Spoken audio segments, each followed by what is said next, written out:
because it was a challenge for me earlier on to find the good way of presenting data. So it's just, so it's an understandable, discernible, and it's visual as much as possible. But this is light years ahead. What year was it that you first, 1998. 1998. Yeah. Wow. 1998. Alex was ahead of his time. Yeah. I don't know about that, but it was fun to do. But I started really with the focus on just helping my own athletes, and then I was at Select Camp, and where Tony Young was the lead coach, and we did some time trials, and I told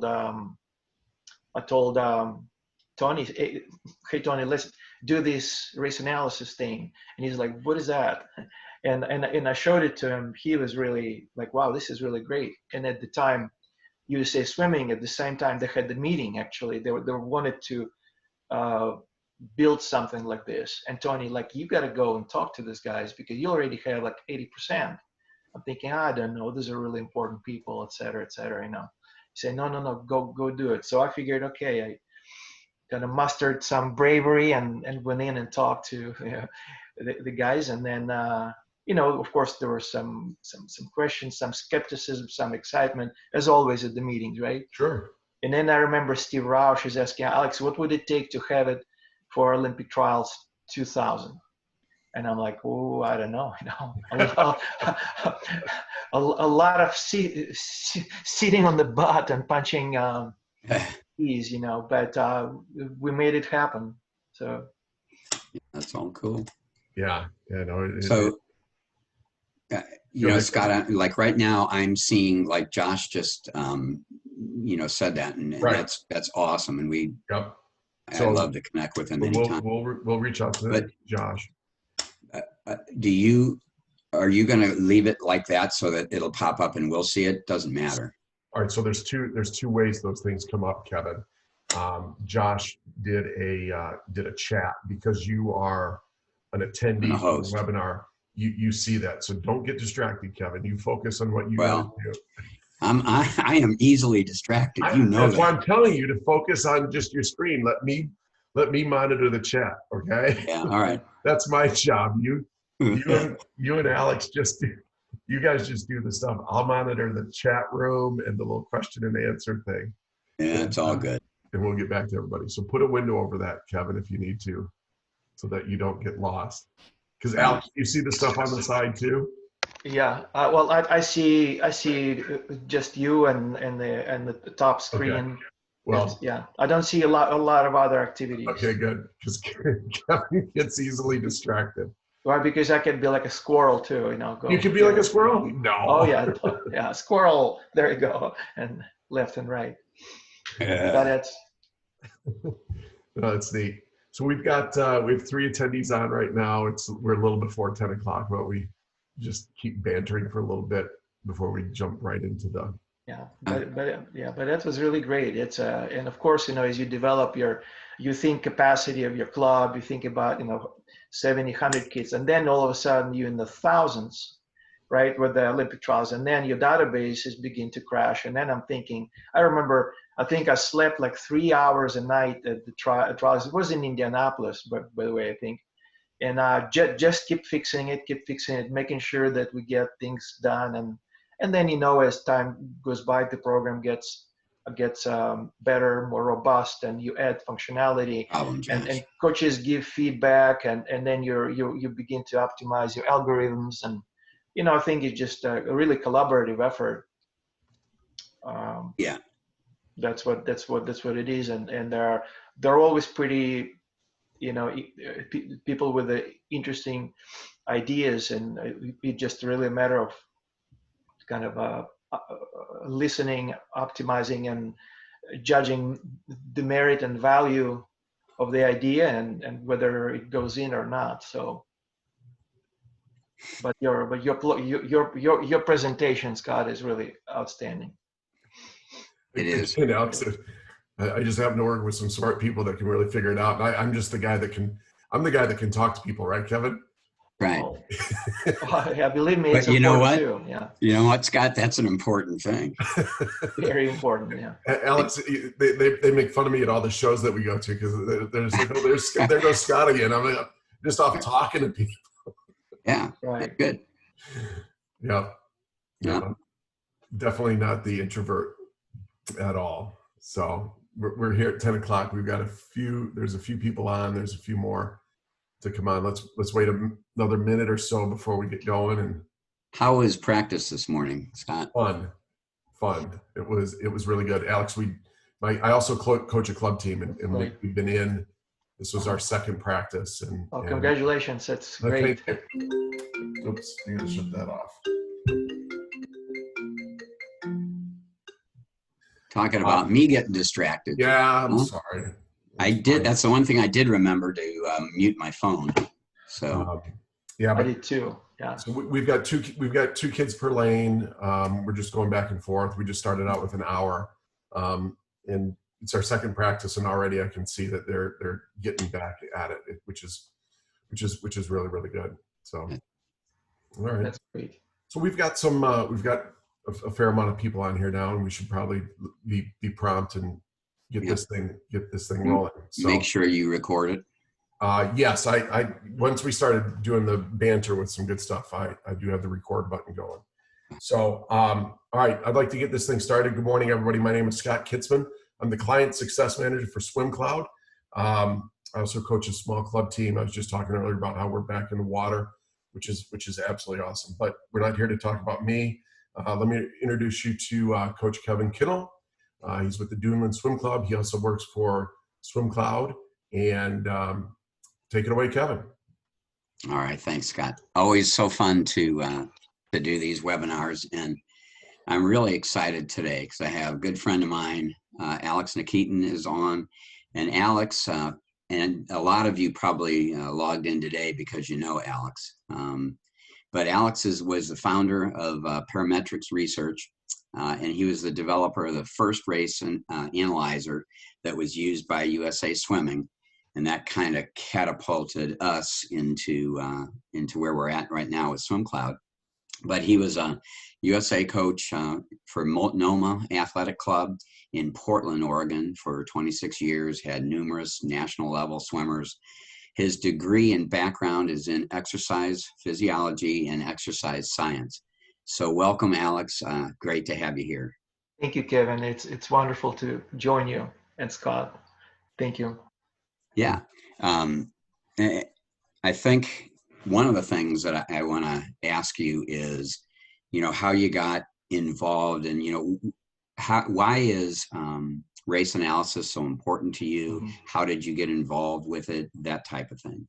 Right. I realized as a young coach that I needed to have a really clear understanding, not just a basic understanding of what a good successful race is. And at the time, the only data that was available was only on the very, very elite international level swimmers, mostly really Olympic Games. And as a grassroots coach, I realized that I'm in a way kind of flying in the dark because the kids I'm coaching, they're pretty far removed from that level, and I wanted to kind of get an idea of what I really need to steer them towards to make that progression, hopefully. And the questions, there are two questions, basically two aspects that I was interested is how to race best in aspects of race strategy and energy management within the race. Basically, how your splits are and how you manage the energy from the beginning to the end of the race. That's one aspect. And the second aspect, what are the components that go into the race and how they interact and influence the racing outcomes.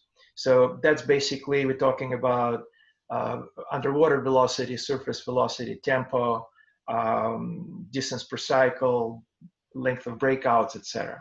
And now, And now you did this. This was in the late 90s when you started this. Right, right. I was really fortunate to know personally Bill Boomer and Milton Elms, and also the coach from Buffalo, Bud Turman. And those people were really dabbling in that before really anybody. And I clearly remember a conversation with Bill just outside of Colorado Springs. You know, I said, Bill, what do you think the most important pieces in the race that we can measure and collect? And he kind of helped identifying the basics, and then later on working with the specialists at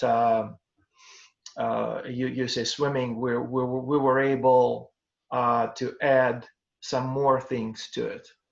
But those three people were really critical for kind of delineating what you see now as a protocol. Yeah, and that sort of spearheaded people starting to look at swimming a little bit differently. Right. And that was, you know, kind of what led us to start originally Swim Hero. Right. Taking your concept and then trying to build on that and adding video to that to be able to display it a little bit better. And so, you know, back then, me and Bob and Brian Calais started that, and then jumping in with SwimCloud to be able to do it on all platforms and their infrastructure. So it's just really been good. And it's going to allow us to show this pretty well today, I think. Yeah. Video edition is remarkable because it puts the context to the numbers. And I think most coaches are really visual people. And I think that really enhances everything. It's and I think it makes it a little easier for the kids to understand. Absolutely. Yeah. So, you know, today what we were trying to do is talk about how you integrate race analysis into your daily training. And I have always felt like race analysis to some people is sort of like videotaping. You know, everybody knows it's really, really important, but we don't have time to do it. I mean, would you agree? I mean, that's kind of the it's very true. Sometimes. It's very true. I think it's also priorities, and coaches get really busy. They're especially the head coaches, that they have so much stuff on their plate. But if they use the assistant coaches effectively, assistant coaches have a little bit more time, a little bit more latitude in a day. They could really implement this into daily practices and provide analysis and feedback. So it's but I think it is really, really, really important. I believe it. It helps to create the focus. It enables us to provide the feedback to the athletes, and I believe that athletes really like concrete suggestions. They really like plus and minus, go a little further, a little closer. And at some point, you know, hard work gets you so far, but then after that, you know, there's got to be some specifics to it. Absolutely, and I believe that any coach that coached, let's say, at least 5 to 10 years would or had experienced that numerous times, where you're riding the wave of improvement and really excited, athletes excited, and then things kind of stop, and then you have to find a way, new ways to improve. And hard work is just about you know what they say, if the only tool you have is a hammer, right? Every problem looks like a nail, right? But if the only paddle you have is a gas, right? Sooner or later you're going to reach that floor, right? And that's and I think but you using the data, really using the feedback, infinitely opens up creative opportunities for the coach and the athlete, and you can get unstuck a little bit easier. Again, it's not a guarantee that you will, but I believe you have a better roadmap, some clear signs. Yes. Otherwise, sometimes I felt like I'm in the dark room chasing a black cat wearing Ray-Ban sunglasses, you know, and and then you see the light, right? Yeah. are always the analogies. So as I see it, here, the things that are the most important, and I've kind of got 4 of them, and I want to see if you agree here, but the 4 things that I kind of want to go through today and that I think are really important to do in training for racing, and that is working on your underwater velocity, which obviously is your breakout distance and the time that it took you to get there, your speed, your surface velocity, which is a combination of the distance per cycle and your stroke rate, transitions, starts, turns, finishes, and then how to integrate all of that in a race pace set so that where it works as you race. So anything you want to add there? Do you agree with that? Yeah, definitely. These are what it's really what's measurable in the race, and because of that fact that it's measurable, we can really work out and with these parameters and see if we're making any improvements up and down the scale. But there are also very important things that influence races that are unfortunately unmeasurable, like, for example, like quality of movement, like feel for the water, but that goes beyond the scope of what we're really talking about. But I believe that those are really also important pieces. And they are measurable. Right. Right, and that's a big part of it. Yeah. Okay, so I think let's tackle, and we'll start talking about underwater racing. And I'm going to share my screen here with everybody as we're doing this. You guys see that? Yes. Yeah. Okay. Yes. Okay, so underwater racing, and most of you that have logged on a lot of you have logged on before, and to some of these webinars, we really appreciate it. We're having fun doing them. For those of you that aren't familiar with the software here, SwimCloud software allows you to take a video, and it allows you to do analysis on it. And this is a 100-yard backstroke. This is my boy from last year's state meet. This is 100 back, so there's 4 lengths, and each of these bars represent 1 length. The top here is the data bar, and the bottom is the information bar, basically. This is sort of a graph of what happens.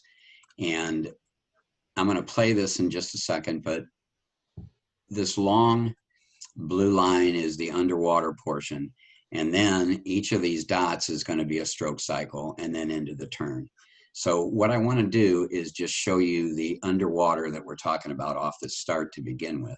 So I've got the sound turned down. And again, this is Alejandro. And just seeing the underwater, the kick, the speed, up to the breakout. And the reason this is so important is if you look at his velocity, which is the distance that he traveled, about 13 meters, and the time it took him to get there, 5.3, the velocity is 2.43 meters per second. And here denotes the surface velocity. So you can see that's 1.75. So it shows you the speed underwater versus the speed to a point on the surface, and trying to utilize that. That's why this underwater is so important. So 13 meters underwater is about 14 yards. So out of this 25 yards, he only really swam about, 11. So that's sort of, to me, that, and then the other part of underwater is your tempo, how fast you're kicking, and the amplitude or the size of it. And that's what I kind of want to discuss with you a little bit, Alex, before we get into any kind of drills or anything like that. So I always try to get the kids to kick at a 0.4 tempo, meaning that as I take my stopwatch, If it's backstroke, the upbeat, then the upbeat again should be about 0.4 something, 0.5 maybe. Some kids are, 0.38, the real great ones. Some might be 0.51, but trying to have in that range of tempo and the bigger kick you can do to stay in that range. You can kick real big, but it's slow, etc. So right. It's definitely, I think it's an experiential approach, but I believe that the water moves at just a certain rhythm. There is a rhythm to it. That if you move too fast, it looks very frenetic. If you move too slow, you clearly slow. And I think sometimes it's especially really clear when you see the world class level breaststrokers. They almost all swim in synchro. With the same kind of cadence. And I've always felt that these athletes really know how the water works. That's why I believe that that range of parameters is important. But this is basically answers the question as to what. But I was also was interested in the question how. And like we were talking that like first 10 years I was getting in my coaching career that I coached for 30 years. First 10 years I was finding answers what to do, and then the last 20 years was trying to figure it out how. So and the how of the amplitude is I learned that it really helped to break down the movement and took the harmonic dolphin kick and broke it into the up kick, the down kick, and worked really independently, focusing on each aspect, then bringing it all together into one harmonic dolphin kick, and then also uh, uh, allowing athletes to play and find their own rhythm, at which they have the fastest speed, but what I would call like a really calm look. So they do that underwater. They're fast, but it looks calm. It doesn't really look frenetic. Right. And I think, do you think that, well, I think it's an individual thing, but it tends to be the kids that are really tall and really long sometimes tend to have a little slower and a bigger tempo. And the ones that are smaller, maybe just a smaller and a little bit, faster. I believe absolutely it's in the individual thing, and so many factors go into it. And we've seen also even taken looking at the athletes, like historically, look at Natalie Coughlin, for example. She was the fastest swimmer in the world with the slowest tempo, right? And you could emotionally can say, well, just speed up the tempo a little bit and you're going to get faster, but maybe not. Maybe that's what that rhythm that she swam with helped her to get the maximum out of the body that she had. I guess that's I believe it's individual, but it has a range. It's still going to fall within the range. And the best fly kickers are the ones that utilize both the up and the down. Absolutely, up kick and the down kick. Each are more two surfaces. Exactly. So, how much attention or how much kicking, underwater kicking, did you do in practice? Well, typical. I always done a set with the focal point on underwater dolphin kick, but then until I met Coach Jeff Shire from Upper Dublin Swim Club, who kind of really basically showed me that I'm just not doing enough in terms of integration. I just did skill development, but I saw his athletes, Jeff's athletes, swimming just consistently, one boy after the next boy after the next boy, with just really remarkable underwaters. And talking to him at the select camp, I had the privilege to be with and talk to him a little bit more about it. He told me that some sets are doing. They're literally approaching it as training as a fifth stroke, really integrating it into training, and also being able to implement that skill in the race under the duress of race itself, and the physical stress is really critical. And I think uh, that's really integrating that skill into the racing, so it's consistent, it's always there, it's effective, and that's the key. That's what I'm grateful to Jeff to really open up a new horizon for me. Yeah, I think that's sort of what this whole talk is going to be about, trying to figure out how to integrate this thing. It's one thing just to do a little drill here and there, but then to integrate all of it is really important. And I know, you have to, kicking underwater and that lack of oxygen, et cetera, is difficult. And so it's something that you've got to demand every day. Right. And you've got to stay on top of it. And obviously there is a safety factor Absolutely. with it too. Yeah. So you have to keep, you've got to pay attention. You've got to do it in increments and not try to do it at all in one day. And I think that's really, really important too. So as long as we're on that hypoxic work, Coach Hen asked about, is there a way to quantify fatigue caused by lack of oxygen, or, are there residual effects of hypoxic work? Alex, you'd be better at that than me. I mean, it's possible, but I think for the practical purpose, for the coach, you clearly see where the athlete's really breaking down and unable to maintain the certain skill that you want them to. And I think this comes back to a coach to make sure that that the task is doable and incrementally make it challenging. As you see, as the skill sets, small increments are important. I really feel, my impression, that the coaches just get excited and they go in and they give like a 1,000 meter set with this, and I think it's actually counterproductive. I think if anything, I felt that it teaches athletes really not liking this thing at all. But incremental training and really getting them to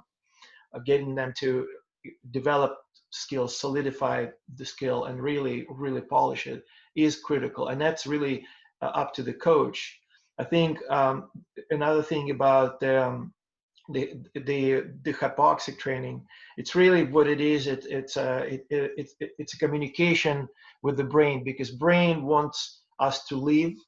And that's the first priority, and it's always going to be the most number one priority.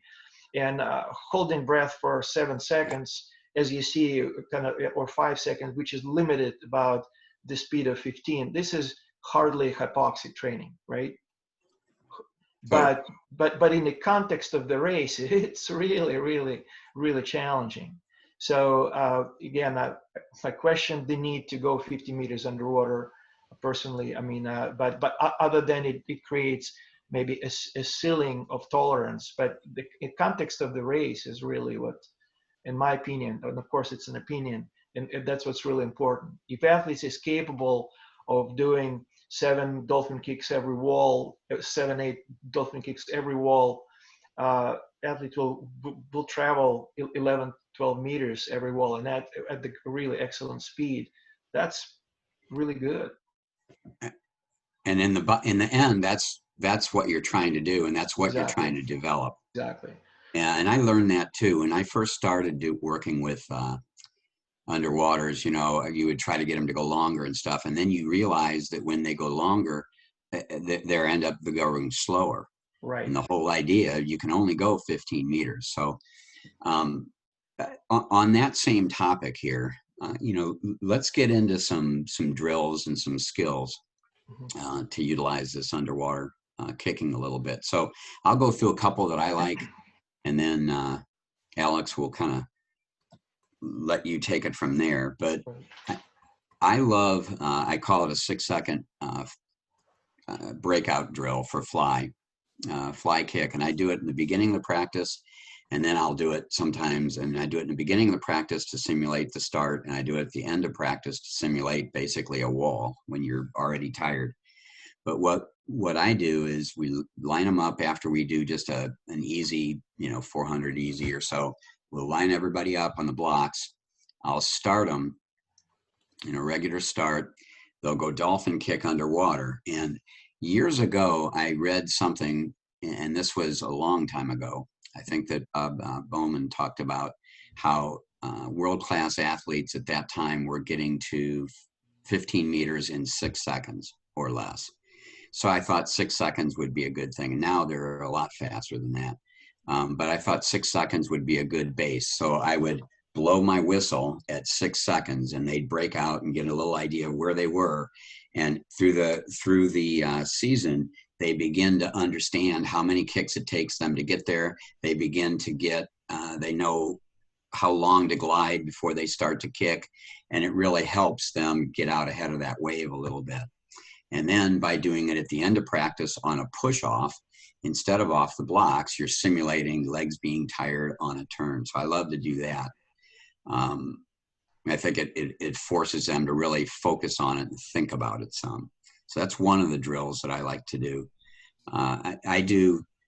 Our pool across is 20 yards. It's 8 lanes. It's 20 yards across. So we do underneath the lane lines. And when we're doing that, we'll have the kids take their time.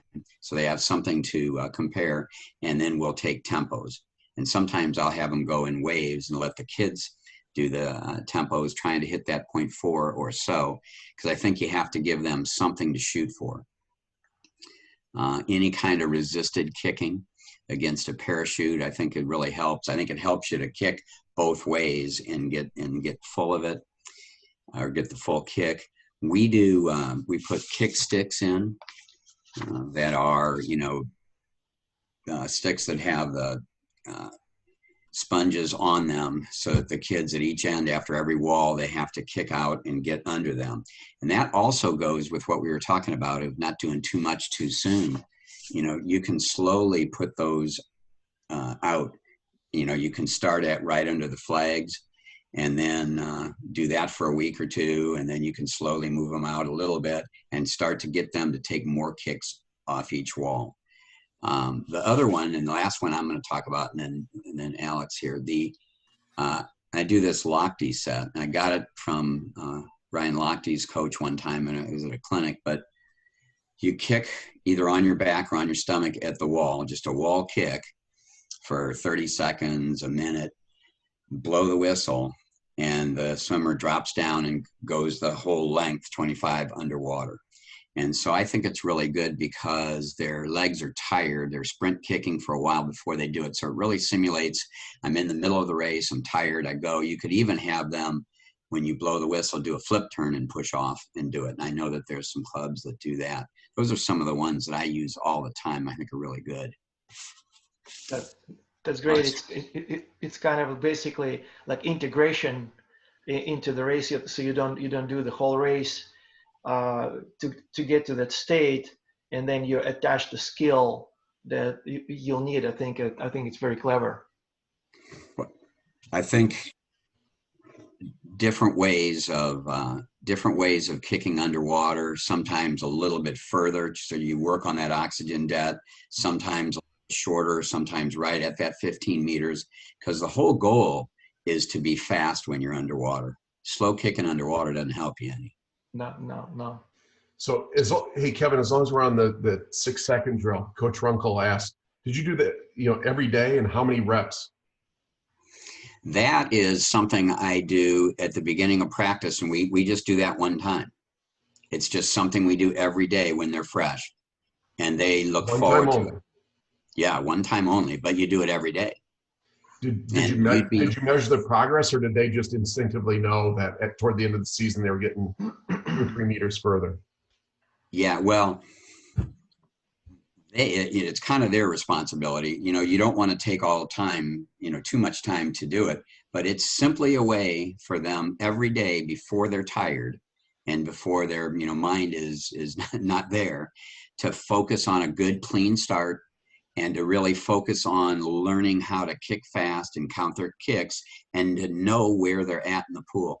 The other thing that it helps is so many kids get lost underwater, and they start to swim actually before they broke out, and they just puts the brakes on, and it stops them completely. This really makes them aware where the surface is, and then they can start to develop. And and after a while, especially your better boys will sail past 15 meters.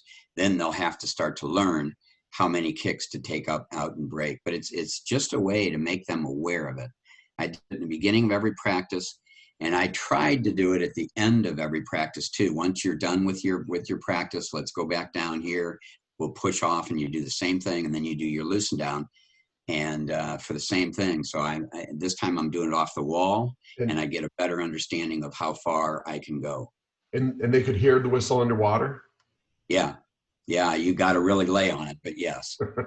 Now, and that's indoors. Outdoors, I don't know if you could hear it. You might have to, I know that when I took scuba diving class in college, I had this guy, when he was telling you the time that you had to be down there, he had this pole on the bottom that he'd hold, and he'd bang this pole, and you could hear it. So I don't know. There's ways of figuring it out, but it's just it's a good way to get them to focus. Great. Mm-hmm. Very, very good info. Yeah, and along with that too, and then I want to kind of get into surface here, Alex, because we're trying to move it along a bit. But the other thing is, just progressive sets. You're doing 200s. You can add 2 dolphin kicks every 50 off the walls and things like that, just to integrate it some into what you're doing on a daily basis. Right, Kevin, and kind of along the same lines as the progressive, I've done that set. I call it 7-11. Everybody knows 7-11, but what it means, it's either 50s or 75. 7 dolphin kicks underwater on the way down, 11 dolphin kicks on the way back. So, and if it's a 75, they can go 7, 9, 11. But basically, kind of teaching athletes to, kids kind of like this.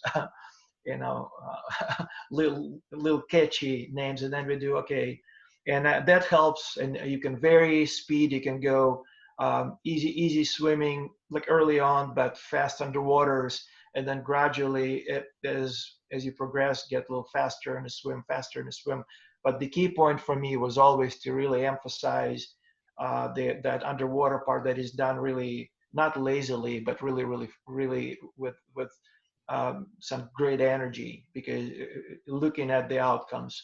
But again, leading athletes to that skill, I think, is really critical. It's helping them to really learn that skill, and so the skill sets, it becomes really organic part of the race. I think that's really important. Yeah, absolutely. So let's talk a little bit about surface. One quick thing before we get there. This is a great question. I'm going to butcher this coach's name, Coach John Duslier. I'm sorry. Yeah. Alex, what are your thoughts? There's been a lot made about the Lochte rule, underwater dolphin kicking on your back, your front, or at a certain angle. Any thoughts there? The thought that talking to the athletes and also talking to some coaches, some say that coaching at the angle helps them to balance buoyancy, kind of cancel buoyancy and gravity, because those two forces always really acting on the body. And I had actually athletes do both, some kind of at 45-degree angle, and they were pretty quick. But I feel that as a coach, you need to really look what works best for the athlete, and ultimately the performance, the proof is in the pudding, right? If it's faster, then they might as well go in backwards if it's faster. But and I'm a big believer in that, but I do believe that there is quite a bit of merit in playing with that. So again, another point where you can just measure it, right? Get out the stopwatch, or we talked in earlier webinars about using these mid-season meets as experiments. So you can see, hey, we're going to do this at an angle, or we're going to be flat on our stomach. Right. Absolutely. I think this is what we, as coaches, we totally understand that you can have like a final test every day, right? Has to be some learning involved. And that's why, the midterms are, like maybe every 3 months. So you study, you train, you practice, then you take exam, right? Right. So in a swimming world, sometimes parents and kids get so wrapped up into this early season meets, which are really nothing but kind of learning progression. So we're trying to tweak skill, strategy, but I think it's also up to the coach to clearly identify the expectations. Okay, this is what I'm expecting to see this meet, and say, I'm looking at transitions, looking at underwaters, everything we work in the practice. I would like to see that in the race. And I think in this context, coach can really steer athletes towards really development, not constantly performance, which is important, but it has to come from somewhere. It can be just the only criteria. It's like if you bake a pizza, right, and you take it, like 2 minutes before it's ready, it's not going to be good, right? Right. Yeah. Perfect. And it's the same thing with the competitive season. It has stages in which you develop your raw, right, and then you bring things together.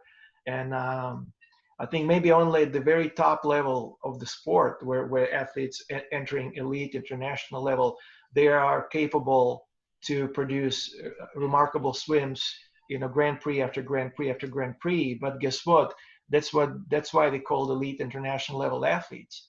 Their Sure. development is really pretty much complete, 99%, right? In some facts, 0.9. But for the grassroots coaches, for where Kevin coached and I coached all our life, the development is really critical in understanding that. Yeah. Alex, that was excellent feedback. And again, we've got a really good dialogue going on here. Coach Hen asks, what other benchmarks do we have? I mean, Coach Kevin and Coach Alex, like to identify like if we've got a beginner sort of 10 and under swimmer, should we be getting out to like the flags, an intermediate, or that advanced swimmer, like maybe high school heading into D1? Do you guys have anything that you look at? From age group through, you mean? Yeah, for beginner, intermediate, advanced was Coach Hen's question. Do you have any benchmarks like 6 seconds to 15 meters or? And there, I mean, the 6 second to 15 meters would be for senior athletes. Right now, the best boys are going to get there faster than 6 seconds. And the good girls are going to be 6 point something, and I'm sure there's some that are under 6 with the women too. That's just a benchmark, but for senior kids, and for pretty good girls, senior girls, 7 seconds, and trying to get under 7. But for age groupers, I think you just got to keep playing with it and find out. But maybe for age groupers, start out doing it 4 seconds. And then, maybe go to 5, and then just slowly develop that.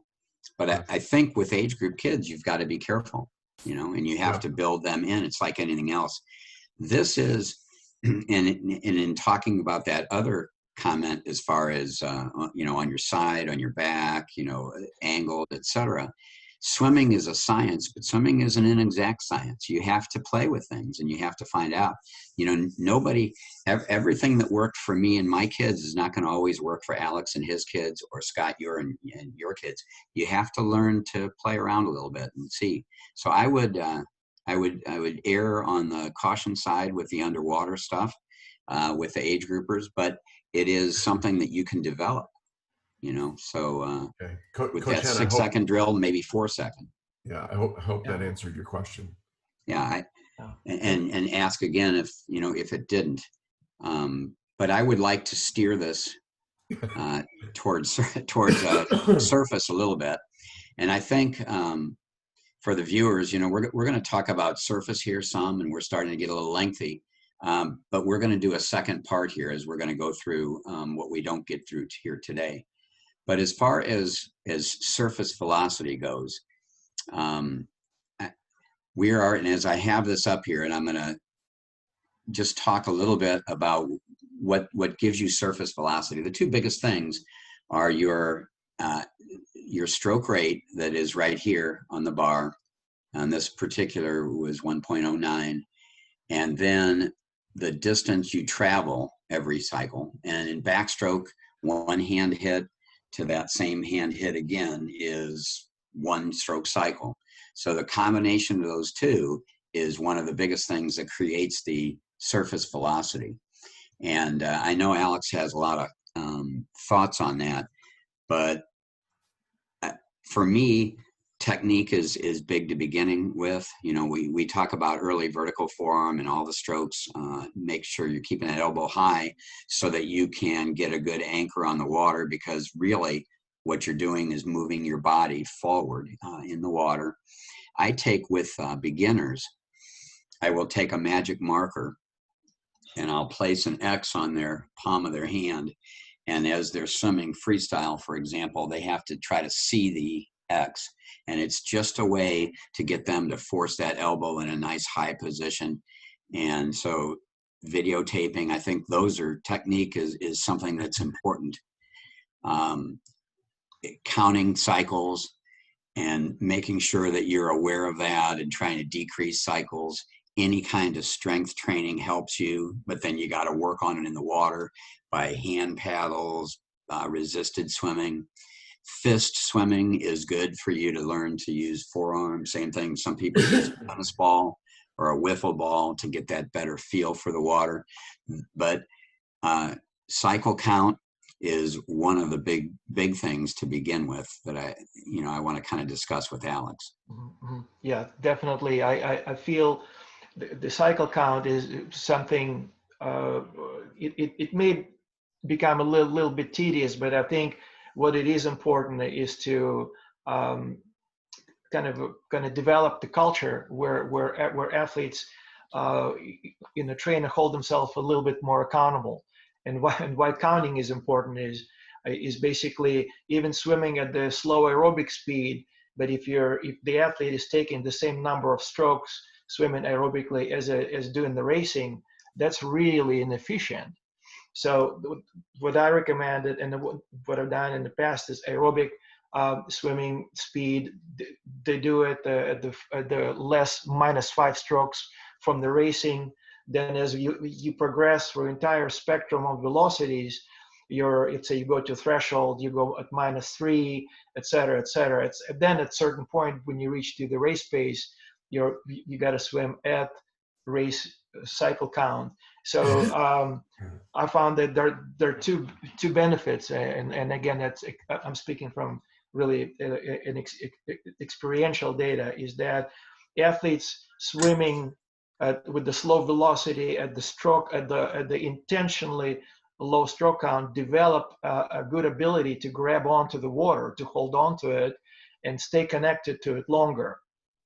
So it's really Kevin, what I found is from the middle to the end of a stroke is that really is a factor at which they're holding on to the water longer. So instead of releasing it too soon, they're holding on, and that drives them. It's not the front. Front is just a setup at which the hand travels with the speed of water and then accelerates. And they find that better at the slower speed when you really insist on limiting their stroke count. And then that skill translates a little bit better into the faster velocity. Also, what I found is that even athletes swim at aerobic pace with let's say at -5 strokes, and I'm talking long course. So athletes develop real specific strength that otherwise it's difficult to develop on land, because you don't need to transfer that land strength into the water. You're already in the water and you're developing it. So kind of finding that finding that ability to hold on to the water is really critical. And in a number of sets, one particular that I used a lot, and I really like it. It's called like strokes minus time, in which I pretty much tell athletes the parameters. So say for freestyle, it would be 0 to -2, backstroke -2 to -4, a breaststroke -20 to -22, and butterfly -10 to -12. Basically, strokes minus time. So, for example, if the athlete swims freestyle 28 seconds and taking, say, 30 strokes, right? Strokes minus time, 30 minus 28 is like a +2, right? So I want them to be on a 0, say 28 seconds, 28 strokes, or -2, right? That kind of a math. And what I found is that So when Alex, yeah. So Alex, 28, if they swam 28 seconds and they took 26 strokes, they would be about where you want them to be. Right, that's It'd be ideal. -2. -2, 0 to -2. There's a little bit play. And what is interesting is when they reach in each stroke, when they hit that parameter, because I don't really give them a lot of feedback to say, I want you to play with it and find that balance. They always find a way to swim at 200 race pace very, very efficiently on their own. They find their own reserves and resources. And it was actually really interesting. I had a chance to train triathlete in my squad. He was pretty good, like 18 and under boy. And swimming was a relatively new thing to him. So obviously he was was learning a lot. And on that set, I remember him just being bewildered. Says, "Coach, I'm going so fast, and I'm not trying hard." You know how triathletes are. They're just so driven. And he was in disbelief that I can believe this. So that kind of tells me that obviously it really worked for him to find the new ways of swimming fast and efficiently. Hey, let me jump in here, and can both of you guys are stroke cycle versus stroke count. You know, in our software package, Kevin, we're showing cycles, and I think at one of our webinars we talked about what to do with that half cycle. And Alex, you talked about your set with stroke counts. It just basically it cycles. You would multiply by 2 on the backstroke and free, but breaststroke and all kind of stay the same. I just made it. Again, it's kind of an old school set. So before when we started it was either way, and now it's a little bit more unified. So to correct it, basically to make that my example set work for free and backstroke, you just multiply cycles by 2. Okay. So it would be say 26 strokes would be 13 cycles. Got it. Yeah. And then any coach can really make their own kind of math adjustment. It's just an idea, and I believe I borrowed that idea from like another coach. I don't exactly remember whom, but I wish I could give credit to. But I've used it for a couple of decades for sure. Yeah. Cycle count is easier for the kids to count as well. Right. And it's just, Exactly. it's an easy metric to be able to do. And now, sometimes on these, we've got cycle count, but then on backstroke, they might take one more stroke going into the turn, and that's not measured on our data here. That does affect the velocity for sure. But in terms of if you're going to be doing things in practice and make it practical for the kids, I think cycle count is so much easier to do than doing every single stroke. But you could do that, for sure. It's just a measurement. So that's how we're coming at that. And Alex, you talked about acceleration, and that's so critical. And I have a Doc Councilman background, and he would talk about acceleration all the time.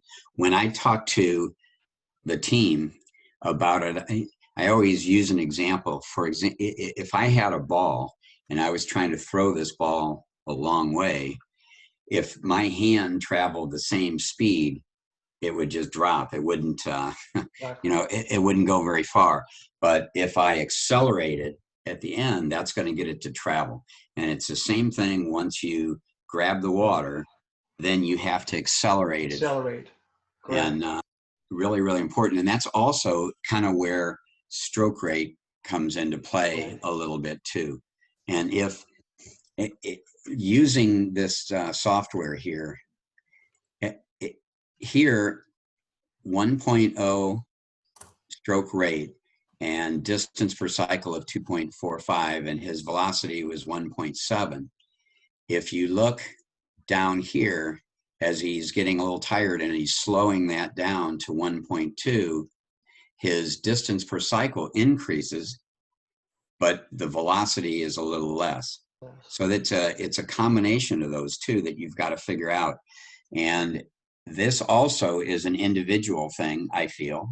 I don't think you can say everybody should be at a certain stroke rate. I think it's individual for you to be able to play with and figure out what is the best, what works best for you. And some of the easier meets, and that's what you do, is you play with strategy. Right. You agree? Yeah, absolutely. And I think with in the context of energy management, right?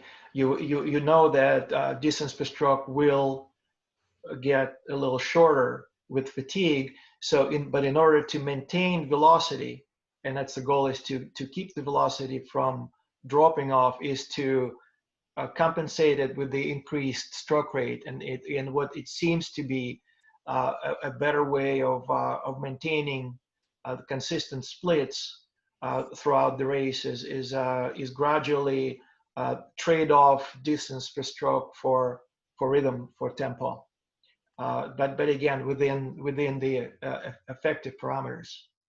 Yeah, and as I when I kind of compare some of my kids too, from beginning of season, end of season, 1 year to the other, this and that, the stroke rate doesn't change a lot, but as they get better and better, their underwater is better, they go further, they go faster, and they're able at that stroke rate or close, they're able to travel further each time because they're getting stronger, they're getting a better feel in the water.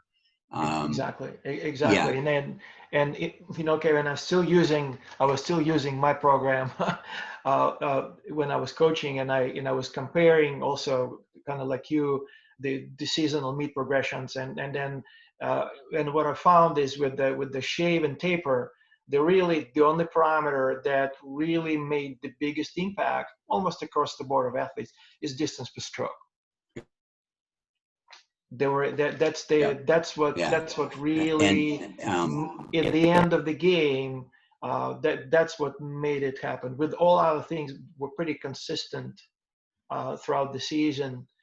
Shave, rest, taper, change that. And also the funny thing is that the change is so minuscule, but when you look at the result, sometimes it's really very significant.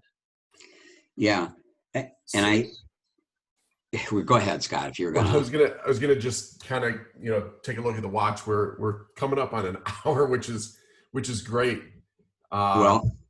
Time flies when you got some smart people just bantering back and forth.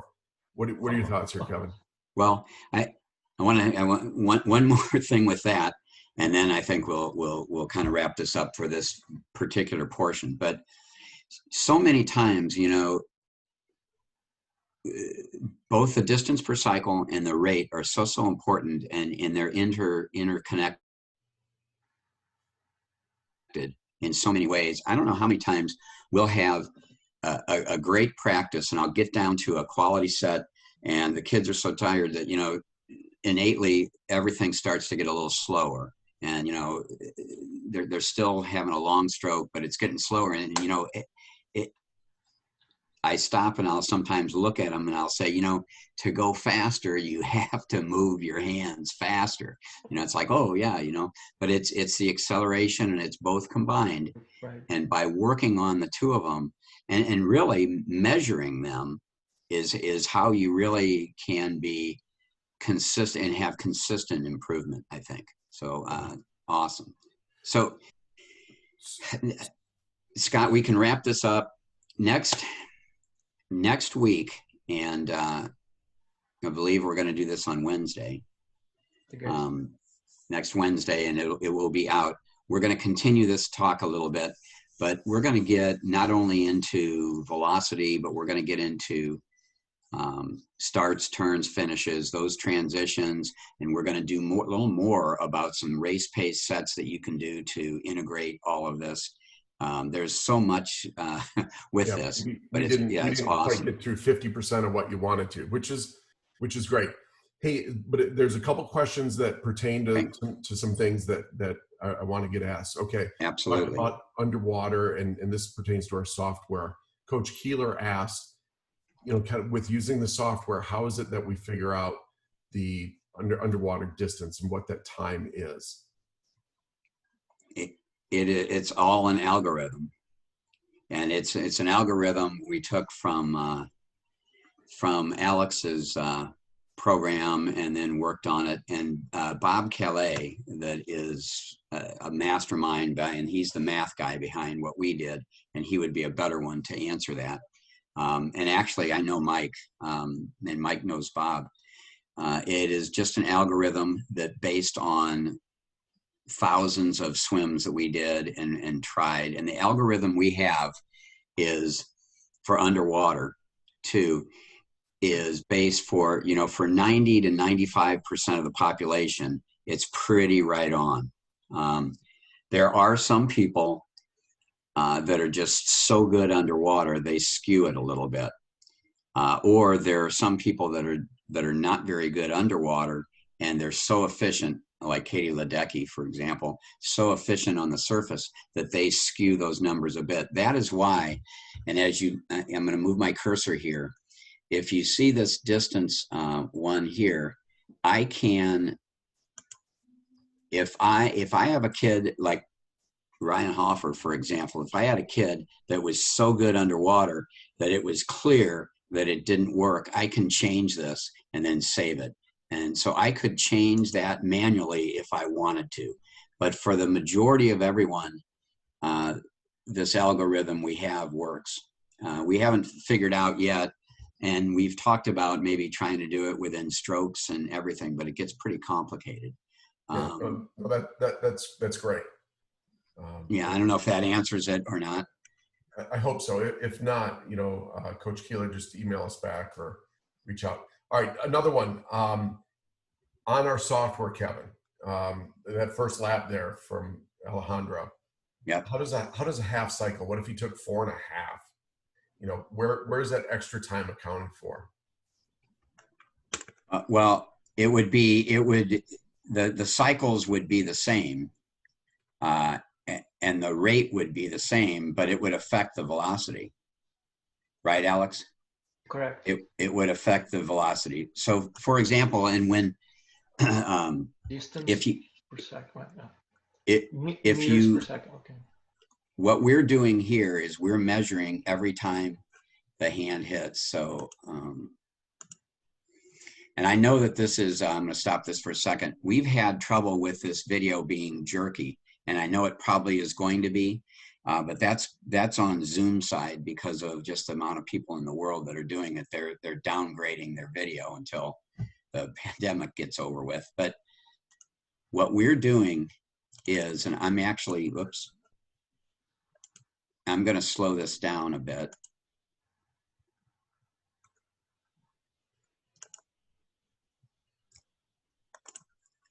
So when his left hand hit there, and that when it first came and his left hand hit, it's marked. And then when it hits again, it's marked. And that's the first cycle. That's the end of the first cycle. So when his left hand hits again, it's going to mark that next one. And again. Now for him, he hit it on an even. It's possible that he would have taken one more stroke maybe and then in, and it would not be denoted here, but it would affect the velocity, at least that I'm told. Yeah, I think, Kevin, it probably will affect distance per stroke rather than velocity. because since the a little bit. Okay, yeah. I get it. I think the velocity won't change, but I think distance per stroke would be affected. Yeah, it would basically the half cycle would make the current distance per cycle a little longer than it really was. And that makes sense. Half cycle. Yeah, that makes sense. That's good. Got it. And then last question: is the breakout first stroke or is that zero? So the breakout, for example, on this, as the swimmer breaks out, and we've got backstroke here, so let's talk about backstroke. When the swimmer breaks out and they take their first hand hit, when we're doing the analysis, we press a button, and that tells the software that they've had the first hand touch. Then when that hand hits again, we press it again, and that's what's going to give us this one right here. And that's the end of the first stroke cycle. So that's what you're seeing. If you only measured arms out of the water, it would end up being 5. But we're measuring the end of the first stroke cycle, and then the second stroke, the third stroke cycle, the fourth stroke cycle. That's how we're measuring this. And that's what USA Swimming has done all along, and that's why we kept with that. Okay. And on breaststroke, for example, where you're measuring head break to head break, then when the head breaks that's the end of your breakout, and it's the beginning of your first stroke cycle. And then when that head breaks again, that's the end of the first stroke cycle. Does that make sense? It does. It does. Good job. I think I've gotten to everybody's questions. If not, feel free to reach out or tune in again next week. Were we looking at Wednesday, Kevin? We're looking at Wednesday at the same time. Wednesday, right, Alex? June 24th. Correct. Mm-hmm. Yes. Alex Nikitin, part 2. Yeah.